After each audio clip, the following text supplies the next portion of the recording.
There are certain things which that matter, वो है happiness, excitement और हेल्थ। 3 चीज़ें अगर आपके पास हैं तो आप किसी भी पोस्ट पे हो, किसी भी शहर में हो, किसी भी जगह पे हो, आपकी लाइफ बेटर होती है। तो दिल्ली और एनसीआर के लोगों को मैं गुजारिश करूंगा कि यहाँ पे लोग साइकिल चलाएं कि उन आंसुओं को पसीने से धो लिया होता, न जख्म रहता न कोई राजदा हुआ होता। तो कोई प्रॉब्लम है तो उसको पसीने से धो डालिए, तो आपको ना किसी को पता चलेगा और ना ही कोई राजदा होगा उसका। यंग जनरेशन में कुछ मैं देख रहा हूँ कि बहुत से लोग they work on their patience. वो बहुत ज़्यादा बड़े घर बड़ी गाड़ी के पीछे नहीं भागते हैं, but they enjoy their passion. तो ऐसे लोगों को मैं आह्वान करूँ कि लोग इस तरफ आगे बढ़ें। तो जब आप हारने के लिए खेलने लगते हो जीवन में, तब मुझे लगता है कि आपकी लाइफ शुरू होती है, क्योंकि जब आपके पास खोने के लिए कुछ नहीं होगा या पाने की कोई बहुत ज्यादा लालसा नहीं होगी, तो आप एंजॉय करेंगे लाइफ को, then you will have the ultimate bliss. उन लोगों से क्या कहेंगे जिनको जिंदगी में कभी लग्जरी नहीं मिली और उनको जब एक मौका मिला, तो क्या आप उनसे ये कहेंगे कि तुम्हें नहीं लेनी चाहिए ये लग्जरी? हम हैं के इंतजार में है कहीं कोई, हमको है इंतजार के इंतजार में है कहीं कोई। Hi guys, my name is Alia Khan and you're watching JAP Talks. Today our guest is Mr. Rizwanuddin ji. He's a PF commissioner and he handles Jammu, Kashmir and Leh. So welcome to the show, Rizwan ji. Thank you, Alia. Ji, and we are very glad that you're here. I just want to know about your journey, how like you have come so far, and I've like seen your videos also. Well, let me tell you guys, he rides a bicycle, though he's a PF commissioner, but he's very down to earth. So please let me know about your journey. My birthplace is a small town near Mussoorie called Jhadipani. There's a railway school, Oak Grove School. जी. वहाँ मेरी जन्म हुआ और वहीं से मैंने मसूरी से ही ग्रेजुएशन किया, BSc. जी. Then I worked in LIC of India for a while, for 9 months. Then Ministry of HRD, now it's known as Ministry of Education. उसके बाद मैंने UPSC के थ्रू ये असिस्टेंट PF कमिश्नर के लिए एक वैकेंसी निकला था, वो एग्ज़ाम दिया जी। उसके थ्रू मैंने पहली पोस्टिंग जो थी मेरी वो जमशेदपुर में रही जी। वहाँ से मैं चलते चलते देहरादून, हल्द्वानी जी जी। सागर में रहा जी और जी। कोटा में रहा, ऐसे कई शहरों में होते। ग्वालियर मेरी कर्म भूमि रही है जी। उसके बाद दिल्ली हेडक्वार्टर्स में रहा 10 year. Now finally I am working in Jammu and Kashmir which is a challenging posting जी। और I am trying to help people of valley and obviously Ladakh also जी जी। जैसे कि आपने बताया कि आपने LIC से काम करने से स्टार्ट किया एंड देन सडनली UPSC कैसे? मतलब it's a very different thing, right? नहीं, वो देखिए जॉब्स के लिए ये हमारे यहाँ, क्योंकि आप यू नो दैट हमारे यहाँ पॉपुलेशन बहुत ज़्यादा है, कंपटीशन है जी। आप करियर अपना उस तरीके से हमारे ज़माने में तो नहीं चुनते थे, आजकल बच्चों को बड़ा ऑप्शन होता है, दे आर वेरी कंसर्न्ड। हम लोग बड़े कैजुअल हुआ करते थे जी। तो मैंने पढ़ाई की सीरियसनेस भी ग्रेजुएशन के बाद समझी जी। और हमारा मेन जो फोकस था वो एक्टिविटीज़ में रहता था, मैं खेल कूद में बहुत रहता था और जी। जो मिलता गया उस तरीके से चलते गए, क्योंकि ये ग्रुप A का पोस्ट था। तो ऑब्वियसली जब आप आगे बढ़ना चाहते हो तो जी। आप तैयारी करते हो। मुझे बहुत ज़्यादा तैयारी का मौका नहीं मिला क्योंकि मेरी एज भी ओवर हो गई थी, 29 ईयर्स पे मैंने एग्ज़ाम पास किया जी। तो पहाड़ों में बस बहुत सिंपल लाइफ होती है जी जी। वहाँ बहुत ज़्यादा मतलब पोस्ट और जॉब्स और ये सब थोड़ा सा उतना दिमाग में नहीं होता है जितना अभी। तो खैर बच्चे हर जगह बहुत सीरियस हैं जी। तो आई डोंट बिलीव कि आपकी पोस्ट से लाइफ में कुछ फ़र्क भी पड़ता है। At the end of the day there are certain things which that matter, वो है हैप्पीनेस, एक्साइटमेंट और हेल्थ। 3 चीज़ें अगर आपके पास हैं जी। तो आप किसी भी पोस्ट पे हो, किसी भी शहर में हो, किसी भी जगह पे हो जी, आपकी लाइफ बेटर होती है जी। Rizwan ji, as you said कि आपकी जिंदगी में पोस्ट मैटर नहीं करती, but then yet you chose to do UPSC, why is that? देखिए ऑब्वियसली मेरे फादर जब मैं LIC छोड़ के मिनिस्ट्री जा रहा था तो उनका ये कहना, पे स्केल्स, पेरेंट्स का भी एक बहुत बड़ा रोल होता है जी। आप अपने पेरेंट्स के अनकंडीशनल लव की वजह से आपको एक होता है कि हम भी अपने माँ बाप के लिए कुछ करें, अपने लिए कुछ आगे बढ़े, तो अपना तो जो है वो है ही है। एक आपको जज्बा होता है, आपके टीचर्स ने आपको पढ़ाया होता है। तो ये एक ग्रुप A पोस्ट थी, तो इसके लिए थोड़ा सा मेहनत करना पड़ा और ये लगा कि यहाँ पे हम लोगों का हेल्प कर सकते हैं। और वाकई में मैं अपने आप को लकी समझता हूँ कि मैं जम्मू कश्मीर में मेरे सीनियर्स ने कुछ सोच के मुझे भेजा होगा और अभी भी बहुत सपोर्ट रहता है उनका, खासकर हमारी जो सेंट्रल कमिश्नर हैं जी। मैडम नीलम शमी राव मैम, वो भी अक्सर हमें गाइड भी करती हैं और जी। काफ़ी उम्मीदें भी हैं उनको। तो चैलेंजेस में हमने पब्लिक की सेवा करने की बहुत कोशिश की और सर्विस ओरिएंटेशन में मेरा बहुत बिलीफ है जी। क्योंकि ये जॉब आपको मौका देता है कि आप सैलरी तो लेते ही हो, साथ में कुछ ऐसे नीडी लोग होते हैं जहाँ इवेंचुअलिटीज़ हो जाती हैं जी। या उनके यहाँ शादी होती है, कोई भी बीमारी है, कुछ भी है, तो जी। वो समय पे उनको पैसा मिल पाए प्रोविडेंट फंड का और पेंशन का। जी। वो हम लोग कोशिश करते हैं कि अपने इंटरवेंशन से जी। फैसिलिटेट कराते हैं लोगों को। जी। कुछ छोटी मोटी कमियां होती हैं उसको दूर करा के भी हम कई बार क्लेम सेटल करवाते हैं। जी। तो ये मौका आपको अपने बिजनेस में या किसी और एंटिटी में शायद नहीं मिलता। तो जी। एक ऐसा इकोसिस्टम है जहाँ ईपीएफओ में हमारे साथ के जो ऑफिसर हैं, मेरे जो फ्रेंड्स हैं, जी। वो सब बहुत अच्छा काम कर रहे हैं और ऐसे लोगों से मिलने का मौका मिला जो आपसे बेहतर है। जी। तो ये एक यूपीएससी का एग्ज़ाम देने का ये फ़ायदा होता है यहाँ पे। जी। अब चलिए मैं बात करती हूँ, जैसे कि आपने बताया कि आप फिटनेस फ्रीक हैं, आप हमेशा से फिटनेस में रहे हैं, बट जैसे कि हम जानते हैं आप एक ऐसी पोस्ट पे हैं जहाँ it comes with a lot of luxury at the same time, right? But yet you chose to ride a bicycle, yet you chose to travel by metro, why is that? देखिए, मैं मसूरी में रहा, तो मसूरी में जिस जगह पैदा हुआ और बड़ा पला, वहाँ पे आज भी क्लाइमेट और जो वहाँ का टेम्परेचर है वो बहुत अच्छा है, काफ़ी नॉर्मल और नेचुरल एयर कंडीशनिंग रहती है जड़ी पानी में आज भी। एसी की ज़रूरत अब धीरे धीरे लोगों ने लगाना शुरू किया होगा, जो खासकर पीक आवर्स में, जो पीक मंथ्स होते हैं गर्मी के। तो पर्यावरण और उसके लिए आपको एक बड़ा वो रहता है जब ऐसी जगह में रहते हो। तो जब मैं ग्वालियर पोस्टेड हुआ तो मुझे वहाँ पे भी लगा बहुत इंटेंस हीट होती है। तो और मेरे दोस्त हैं सुभाष शर्मा, उन्होंने भी कहा कि आपको फिटनेस ठीक रखना है तो साइकिल चलाओ। तो साइकिलिंग एक बाई चॉइस है, क्योंकि आपके पास जब आप अधिकारी होते हो तो आपके पास समय बहुत कम होता है, क्योंकि कार्यालय में ही आपको ओवरबर्डन रहते हैं आप। तो आप बहुत ज़्यादा अफोर्ड नहीं कर सकते कि आप जिम जाओ, फिर 1 घंटा 2 घंटा वहाँ पे दो, उसके बाद तैयार हो, फिर ऑफिस जाओ। तो मैंने एक रास्ता देखा कि आप ये सब काम आप while going to your office. Delhi में मैं 44 किलोमीटर्स राइड करता था, द्वारका टू बीकाजी कामा प्लेस और बैक। तो 1 घंटे की कंटिन्यूस साइकिलिंग हो जाती थी, 1 घंटा 10 मिनट एक तरफ। उससे आप पूरी तरह से फिट रहते हैं और एक अपने पर्यावरण के लिए आपको अंदर से सेटिस्फैक्शन रहता है कि you are working for environment.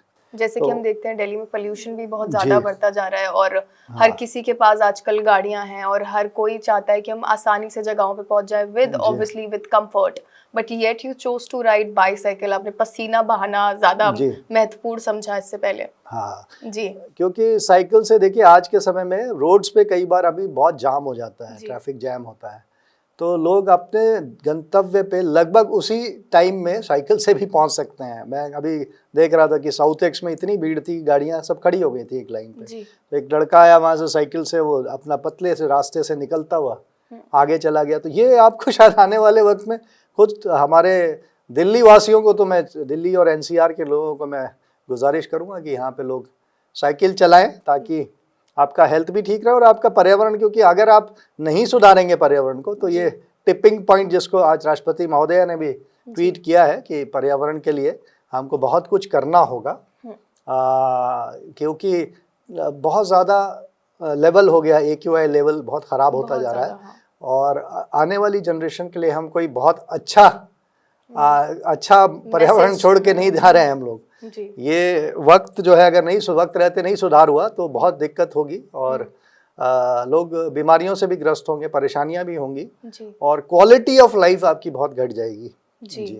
तो जैसे कि आपने बोला कि आप एक मैसेज भी देना चाहते हैं, इसके अलावा कोई ऐसा आप में आइडिया है कि हाँ इसकी वजह से मैं ये और करना चाहता हूँ, या आपको लगता है कि मेरे करने से इसको 10 लोग करेंगे? नहीं, मेरे करने से मैंने देखा कि क्योंकि हमने करीब 20-22 साइकिल रैलीज भी ऑर्गेनाइज की थ्रू इंक्लूडिंग BSF, एयरफोर्स और पैरामिलिट्री फोर्सेस की teams, district administrations. Madhya Pradesh में मैंने बहुत काम किया इसमें। वहाँ के DCs, वहाँ के SPs और कलेक्टर्स और जो भी वहाँ के कमिश्नर साहब हैं, उन्होंने भी राइड किया। 2 MLAs भी हमारे साथ साइकिल चला चुके हैं। जागरूक सागर में हमने किया था एक साइकिल रैली, ताकि और बड़े handsome police officer, IPS officers हैं जो मेरे साथ राइड कर चुके हैं। तो तरुण पिथोड़े जी हैं, नवनीत भसीन हैं, सचिन जी हैं और डॉक्टर गोयल, ये सब लोग मेरे साथ साइकिलिंग कर चुके हैं जी।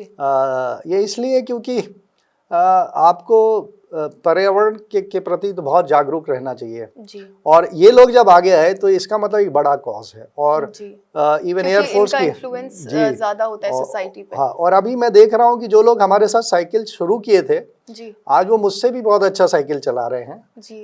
इनकम टैक्स के ऑफिसर है वो चला रहे हैं। बहुत से लोग अपने को कोई साइकिल के ऊपर उन्होंने 1 लाख किलोमीटर का वो एक लक्ष्य लेके वो चले हैं, ऑर्गेनिक खेती का एक साहब चला रहे हैं जी, जी। और ये इससे कई लोगों ने, मतलब मैं देखता हूँ कि आप अगर इनफॉर्मली बात करेंगे, ग्वालियर में ही नंबर ऑफ साइकिल्स जो पहले मैं देखता था जिस रोड पे 3-4 ही चलती थी, वहाँ पे 6 साइकिल 7 साइकिल चलने लगी। ऐसा मतलब एक समय में कि पर मोटरसाइकिल में देखता कि पर साइकिल कितनी मोटरसाइकिल आ रही है, उस हिसाब से कंपेयर करते थे। तो वो बहुत ज़्यादा संख्या बढ़ी है लोगों की जी। और यहाँ पे तो बहुत सख्त ज़रूरत है कि गवर्नमेंट ने ट्रैक्स भी बनाए हैं दिल्ली में जी। बट अनफॉर्चुनेटली उनका यूज़ नहीं हो पा रहा है उतना। चलाते हैं लोग, बहुत से ग्रुप्स हैं, बट लोगों को इस बारे में आगे बढ़ के काम करना पड़ेगा ताकि आपकी आने वाली जनरेशन के लिए आप कुछ पॉजिटिव संकेत दे के जाएं। ये तो बात होगी आपकी फिटनेस की और आपकी हमारे समाज के लिए जागरूकता की, पर मैं ये भी जानना चाहती हूँ, मैंने सुना है आप लिखते हैं, खाना भी पकाते हैं, इतना टाइम आपको मिलता कैसे अपनी बिजी जॉब में से? तो देखिए, खाना तो आपको खाना ही होता है जी। तो हॉबीज बहुत ज़रूरी हैं हैप्पीनेस के लिए जी। तो मैं ऐसे ही लिखता हूँ कि पसीना आ जाए। मान लिया ग्वालियर में ही मैंने एक लाइन बनाई थी कि उन आंसुओं को पसीने से धो लिया होता जी, न जख्म रहता न कोई राजदा हुआ होता जी। तो आपको अगर कोई प्रॉब्लम है तो पसीना हार्डवर्क के से रिलेट होता है। आप जितना ज़्यादा मेहनत करेंगे तो पसीना आएगा। तो आपको अपनी प्रॉब्लम मतलब आंसू, तो कोई प्रॉब्लम है तो उसको पसीने से धो डालिए, तो आपको ना किसी को पता चलेगा और ना ही कोई राजदा होगा उसका। तो ये ऐसी लाइनें बनाता रहता हूँ मैं, शब्दों की हेरा फेरी कह सकते हैं इसको। एक बड़ी मेरी बहुत दिल के करीब और अभी रिसेंटली मैंने बनाई थी लाइन कि ज़रूरत है ज़िंदगी को ज़िंदगी की, ज़रूरत है ज़िंदगी को ज़िंदगी की, ज़िंदगी भर की ज़रूरतें ज़िंदगी तो नहीं। तो लाइफ की में आपके पास कुछ लोग होने चाहिए जो आपके साथ प्यार से बात कर सके, जो आपको दिल से चाहते हो, ये बहुत ज़रूरी है जी। और ये मटीरियलिस्टिज्म जो है, मटीरियलिस्टिक वर्ल्ड की तरफ जब लोग बढ़े तो पर्यावरण का बहुत नुकसान हुआ है इससे जी। तो इसलिए आप देखेंगे कि यंग जनरेशन में कुछ मैं देख रहा हूँ कि बहुत से लोग they work on their passions जी। वो बहुत ज़्यादा बड़े घर बड़ी गाड़ी के पीछे नहीं भागते हैं, but they enjoy their passion. तो ऐसे लोगों को मैं आह्वान करूँ कि लोग इस तरफ आगे बढ़ें अपनी हॉबीज़ पे rather than building big homes. आपको कुछ नहीं देना। बड़े बड़े आपने देखा होगा बहुत पावरफुल लोग दुनिया से अभी चले गए, रिसेंटली भी कुछ लोग गए हैं जी। तो अपने साथ कुछ भी नहीं लेके गए और कोई सौगात ऐसा नहीं ले गए कि वो अपने साथ, सिर्फ उनकी मेमोरीज यहाँ छोड़ के गए होंगे। मेमोरीज भी यहीं रह जाती हैं जी जी जी। जैसे आपने बताया कि आपका एक सिंपल फंडा है कि लाइफ को हैप्पीनेस पीस के साथ और खुशी से जीना है और ज़्यादा मटेरियलिस्टिक नहीं है आप तो ये जो आपकी सोच है ये शुरू से रही है या वक्त के साथ तब्दीली में आई है? नहीं, कुछ तो देखिए, आप शुरू से भी आपको जो आपके टीचर्स या पेरेंट्स जी जो गाइडेंस देते हैं या उनकी जो लाइफ होती है उससे इन्फ्लुएंस होते हो आप जी। और मैंने लाइफ में जो बहुत से लेसन, जो एक्सपीरियंसेस हैं मेरी लाइफ के जी, वो मुझको बहुत कुछ सिखा गए। क्योंकि आपने देखा होगा कि खेलने की बात आती है, जहाँ तक मैं अब हारने के लिए खेलता हूँ। अच्छा। तो वो एक क्वेश्चन के 2 आंसर सही होते थे कि किस लिए आप खेलते हैं साहब। तो पहला आंसर उसका ये था कि हम एंजॉय करने के लिए खेलते हैं। दूसरा बिल्कुल करेक्ट आंसर है कि हम जीतने के लिए खेलते हैं जी। तो जब ये एज के साथ ये चीज़ें बदलती हैं, जब हम 20 साल तक के थे तो बड़ा उत्साह, बड़ा जोश होता था, जीतने के लिए खेला करते थे जी। 40 साल की उम्र पे आए तो हम एंजॉय करने के लिए खेलने लगे जी। फिर वक्त बदला, धीरे धीरे आगे बढ़े तो फिर देखा कि अब हारने के लिए खेलना चाहिए। बट हारने का मतलब ये नहीं है कि आप ऐसी आसानी से हार जाएंगे। आपको मुझे हराना है अगर सामने वाले को, तो उसको बड़ी शिद्दत से खेलना होगा जी। तो जब आप हारने के लिए खेलने लगते हो जीवन में, तब मुझे लगता है कि आपकी लाइफ शुरू होती है। क्योंकि जब आपके पास खोने के लिए कुछ नहीं होगा जी, या पाने की कोई बहुत ज़्यादा लालसा नहीं होगी, तो आप एंजॉय करेंगे लाइफ को, then you will have the ultimate bliss. तो ये फिलॉसफी समझ पाना ये वक्त सिखाता है। बहुत उतार चढ़ाव रहते हैं, बहुत कठिनाइयाँ होती हैं, बहुत सी परेशानियाँ झेल के आदमी यहाँ तक पहुँचता है। तो वो अनुभव कहीं ना कहीं आपको शक्ति भी देते हैं, आपको ताकत देते हैं, आपको रास्ता भी दिखाते हैं। तो 2-4 लाइनें मैं और भी सुना सकता हूँ अगर आप चाहेंगे तो। जी बिल्कुल। हाँ, तो एक मेरा पर्यावरण को लेके ही है कि बाहर बन के मिलो और बाहर बन के मिलो। इन शहरों में लोगों की भीड़ बहुत है, बड़े शहरों में, नोएडा में, दिल्ली में। जी। तो इनको कंपेयर किया है किसी हरियाली वाली जगह से, जो जंगलों में, जिसको हम डक्सुम कह सकते हैं। कश्मीर में एक वादी है डक्सुम, जी। वहाँ पे मुझे बहुत पसंद है। या कुपवाड़ा चले जाओ, या आप बहुत से इलाके जम्मू डिवीज़न में भी हैं, किश्तवाड़ में हैं, बहुत खूबसूरत खूबसूरत जगह। जी। तो उनसे जब नदी बह रही होती, कलकल और हरियाली होती, उसको कंपेयर किया है जी। भीड़ वाले इलाकों से, कि बाहर बन के मिलो और बाहर बन के मिलो, कि जंगलों में है जनगणों की भीड़, सुगंध बन मुझे किसी उपवन में मिलो। तो लाइफ जो है मेरी ड्रीम डेस्टिनेशंस हैं ये। और कुछ तस्वीरें मैंने खींची हैं जो मैं लोगों को दे रहा हूँ, अभी गिफ्ट में भी देता हूँ कुछ फ्रेंड्स को। जी। वो अपने पास लगाएंगे उनको, तो शायद उनको अच्छा लगेगा। जी। जैसे कि रिजवान जी आपने बताया कि जिंदगी में हारने के लिए आप आए हैं, मतलब जैसे कि अगर आप खेलेंगे तो हारने के लिए खेलेंगे, विच इज सो ब्यूटीफुल, क्योंकि आप बता रहे हैं, एक मैसेज आप ये दे रहे हैं कि लाइफ में लग्जरी सब कुछ नहीं होता। पर अब हम जैसे कि जानते हैं कि आजकल जैसे इतनी डेवलपमेंट होती जा रही है कंट्री में, महंगाई बढ़ती जा रही है, और मुझे पता है कि कई लोग सिर्फ जान पूछ के वो लग्जरी नहीं चाहते हैं, किसी को चाहिए क्योंकि वो they have gone through a lot in their life. तो उस पे आपकी क्या अप्रोच है कि अगर आप उन लोगों से क्या कहेंगे जिनको जिंदगी में कभी लग्जरी नहीं मिली और उनको जब एक मौका मिला, तो क्या आप उनसे ये कहेंगे कि तुम्हें नहीं लेनी चाहिए ये लग्जरी? देखिए, आप मटीरियलिस्टिक चीज़ें आपको हैप्पीनेस तो नहीं देंगी जी। ये बड़ा अगर वॉश बेसिन का एक साइज होता है, आप देखेंगे कि जिन लोगों ने शहरों में, मैं देखता हूँ कई फ्रेंड्स हैं तो इंडस्ट्रीज चलाते हैं, तो उनके बेसिन्स का साइज थोड़ा सा बड़ा हो जाता है।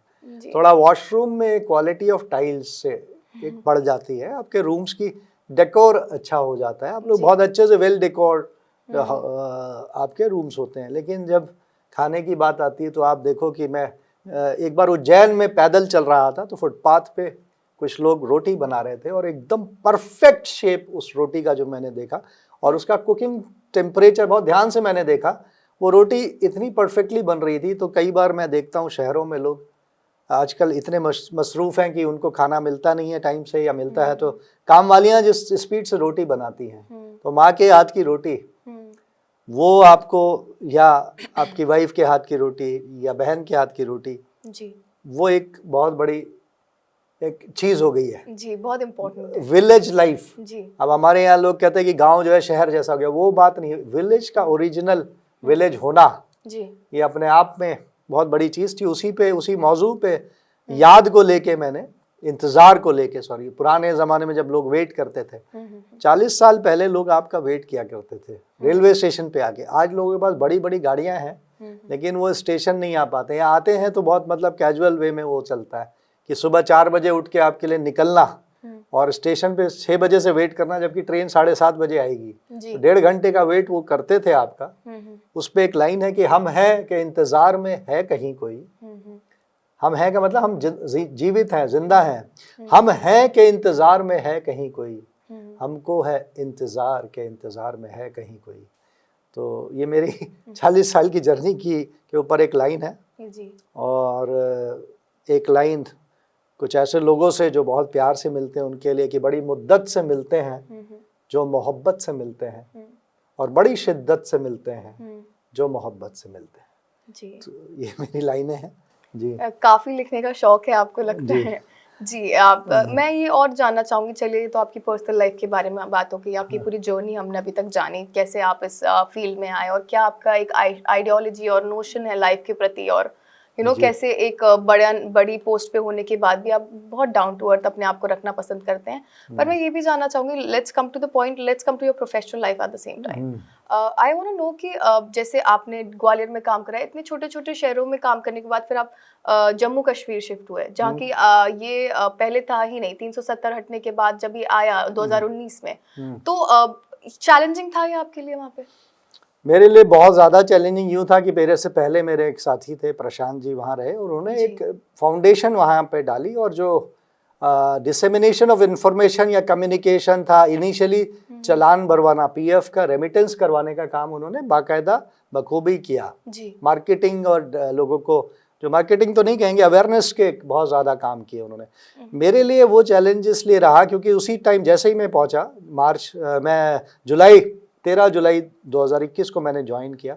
उसी टाइम मेरी बी टीम आई थी, जो एक टीम जा चुकी थी, मेरे पास एक नई टीम थी। उनको उसी टाइम सर्विस डिलीवरी का काम शुरू हुआ, ऑनस्लॉट ऑफ वर्क था एकदम से, और क्लेम सेटलमेंट भी शुरू हो गया जो पहले नहीं था उस तरीके से। उसको करवाना था। जम्मू कश्मीर और लद्दाख तीनों जगह का काम हमें एक ही बेस सेंटर जम्मू से करना था। उसमें बहुत से चैलेंजेस थे, कैसे टीम्स को डिवाइड करेंगे, कैसे सेटलमेंट करेंगे, मैन पावर की बहुत शॉर्टेज थी क्योंकि JNK EPF के लोग हमारे साथ मार्जिन नहीं हुए थे। तो वो जब काम शुरू करना था, साथ के साथ ही अवेयरनेस के प्रोग्राम्स हमको कंटिन्यूअसली करने थे। तो हमने एक वहाँ पे जो सबसे बड़ा काम हो पाया, जो मैं उन टीम मेंबर्स का बहुत शुक्रगुजार हूँ। अभी मैंने परसों ही कल बल्कि एक कार्यक्रम के दौरान 3 हमारे बेस्ट परफॉर्मिंग एम्प्लॉयज़ को अवार्ड भी हमारे केंद्रीय कार्यालय के आदेशानुसार, केंद्रीय कार्यालय की पहल पे, सेंट्रल PF कमिश्नर की पहल पे पहली बार हमारे यहाँ रीजनल ऑफिसर्स में 3 कर्मचारियों को, जो एक को जम्मू में, एक को कश्मीर में और एक को लद्दाख में अवार्ड दिया है।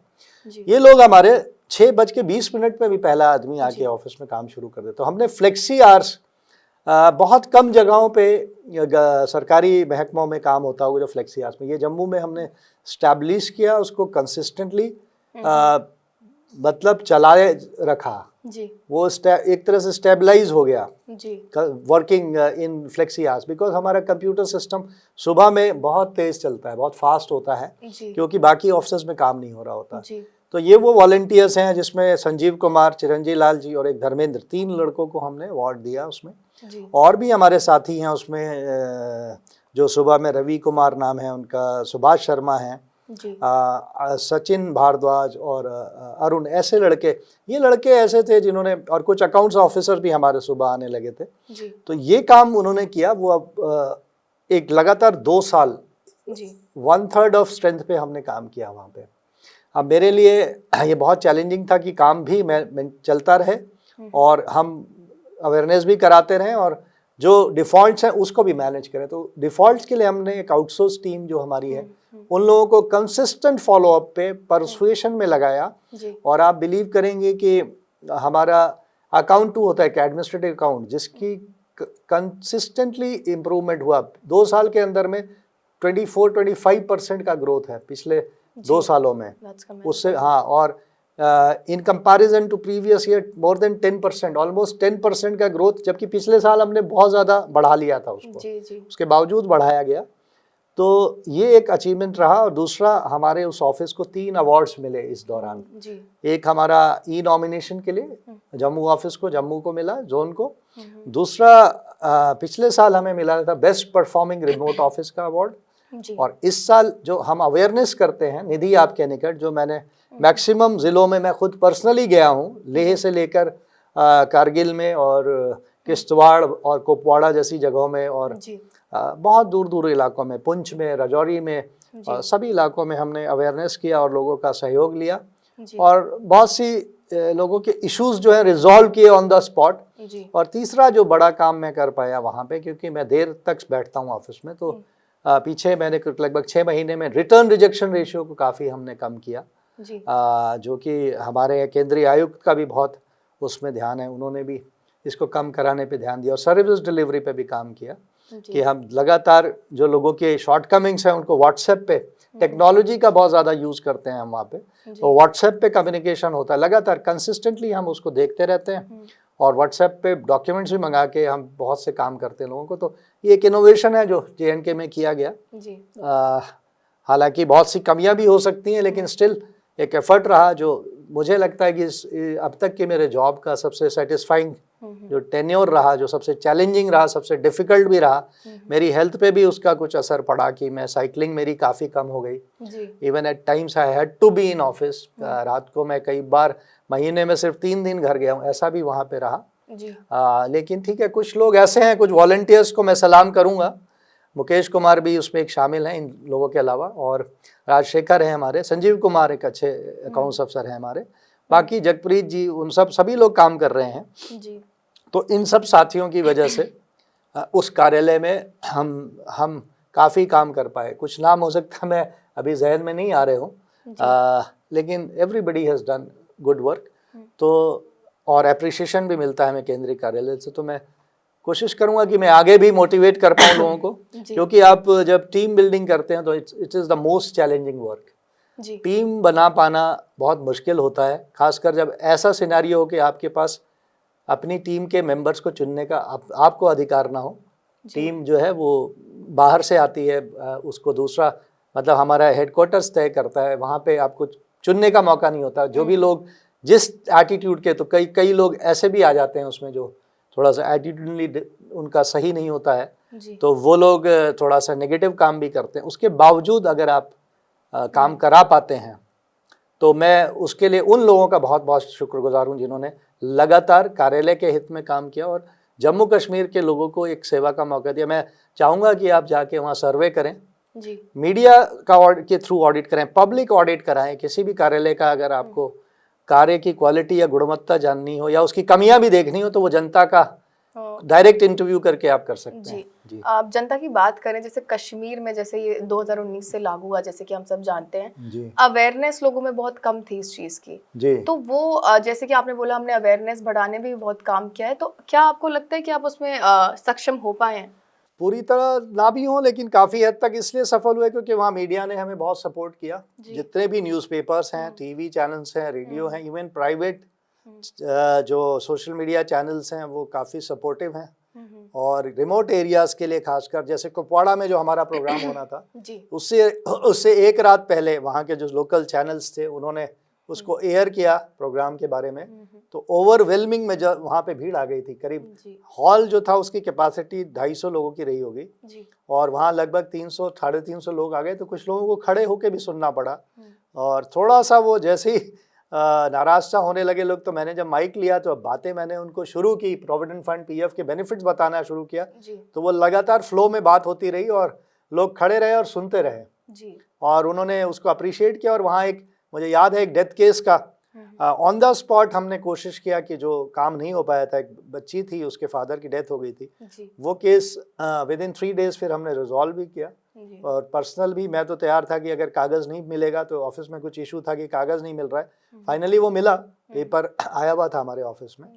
तो जब आप इस तरह के आउटरीच प्रोग्राम्स करते हैं तो इतनी दूर दराज के ज़िले में तो लोगों में विश्वास बढ़ता है डिपार्टमेंट के प्रति। और इसमें ये गवर्नमेंट ऑफ इंडिया का फोकस है, विजन 2047 के तहत ये सब प्रोग्राम किए जा रहे हैं। तो कैबिनेट सेक्रेटरी साहब का एक नोट, एक डायरेक्शन है, उसको लेके पूरे विभाग, सारे विभाग ये आउटरीच पे काफ़ी फोकस करते हैं।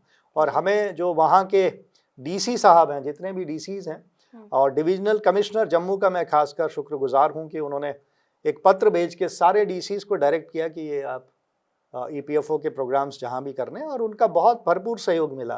तो जितने भी यंग डीसीज हैं उनके हमने प्रेमाइसिस में ये प्रोग्राम्स किए। और government of UT Jammu and Kashmir का मैं बहुत आभारी हूँ कि वहाँ से जो हमें सहयोग मिला तो ईपीएफओ एक अच्छा मुकाम वहाँ पे हासिल कर सका। जी।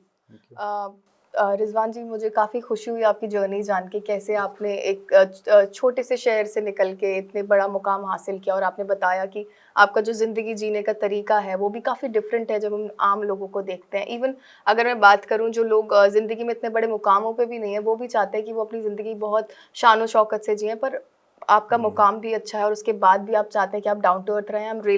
आई really am touched by it. And जाने से पहले बस चाहूँगी कि आप कुछ लाइंस बोल दें अपने बारे में, जो आपने लिखा है, या ज़िंदगी के बारे में हमारी जनता के लिए, तो उनको थोड़ा इंस्पिरेशन मिले आपसे। मैं आपके पेरेंट्स के लिए कहूँगा कि जी, आपके पेरेंट्स को मैं आई नो बिकॉज एक ऐसी नायाब बेटी जी, पैसे से आप नहीं कर सकते, खरीद नहीं सकते हैं। अपनी बच्ची को वो संस्कार जो उन्होंने दिए, जी, तो ये सबसे बड़ा एग्जाम्पल है जो मैं आपको देख रहा हूँ यहाँ इस मुकाम पे। अभी आपकी शुरुआत है, आपकी बहुत कम उम्र है, और इस उम्र में इतनी संजीदगी से बात कर पाना, तो मैं उनको बहुत बहुत क्या कहूँ, मैं मेरे पास शब्द नहीं है आपके पेरेंट्स के लिए। तो ये चीज़ आप समझ लीजिए, ये बात पैसे से नहीं होती। ज़िंदगी में पैसा, कभी भी पैसे के पीछे ना भागें। जी। मैं 5% से ज़्यादा वेटेज नहीं देता हूँ पैसे को, और जिस दिन ज़ीरो पे आ जाऊँगा उस दिन हो सकता है मैं कुछ और हो जाऊँगा। लेकिन ज़रूरत है पैसा, लेकिन सिर्फ पैसा सब कुछ नहीं है। आपके औलाद, अगर बच्चे आपके एक सही ज़िंदगी जी रहे हैं और ऐसा काम कर रहे हैं जो आपके पेरेंट्स को फ़ख्र हो, तो इससे बड़ा दौलत कोई नहीं है। और आप अपने पेरेंट्स की सबसे बड़ी दौलत आप हो। ये मैं पब्लिकली बोल रहा हूँ। और एक दो लाइन है जो मुझे लगता है कि लाइफ को कैसे जीना चाहिए। बड़ी शिद्दत से जिएं, लाइफ को पूरा जी के जाएं, आधा ना जिएं। तो जैसे हम लोग बड़े बड़े बिजनेसमैन या इंडस्ट्रियलिस्ट या जैसे जैक मा हैं या और बड़े बड़े लोग हैं, उनके सामने तो छोटे से प्यादे ही हैं। तो उस पर एक लाइन लिखी कि शतरंज की बिसात पे प्यादा सा रहा, जिंदगी मुझे पूरी मिली, सफ़र मेरा आधा सा रहा। तो आपको ज़िंदगी पूरी मिली है तो पूरी ज़िंदगी जी के जाएं। जी। और एक लाइन में हिंदी में ऐसी लिखी है कि उत्साह, उल्लास और उमंग से बनाते रहें जीवन जीवंत, जीवन पर्यंत। तो जीवन में आप इंथुजियाज्म रखें, उत्साह, उल्लास और उमंग से बनाते रहें जीवन जीवंत, जीवन पर्यंत। तो ये मेरे अपने शब्द हैं, कुछ मैं हेरा फेरी करता हूँ, कोशिश करूँगा कि और बेहतर लिख पाऊँ। कौन आया है नज़र, किसने पुकारा होगा। सुबह सुबह टाइम पूछ रहा है आदमी, रास्ता पूछ रहा है किसी से। कौन आया है नज़र, किसने पुकारा होगा, दूर है अब भी शहर, कोई आवारा होगा। तो ये मेरी अपनी इलेक्शन ड्यूटी पे जाते हुए लिखा था मैंने। तो बहुत बहुत शुक्रिया। बहुत बहुत शुक्रिया रिजवान जी, आपसे बात करके बहुत अच्छा लगा। और मुझे लगता है कि हमारे पूरी जनरेशन को, जो आजकल की जनरेशन है और आपकी जनरेशन है और जो आगे आने वाली जनरेशन है, सबको बहुत इंस्पिरेशन मिली होगी आपसे।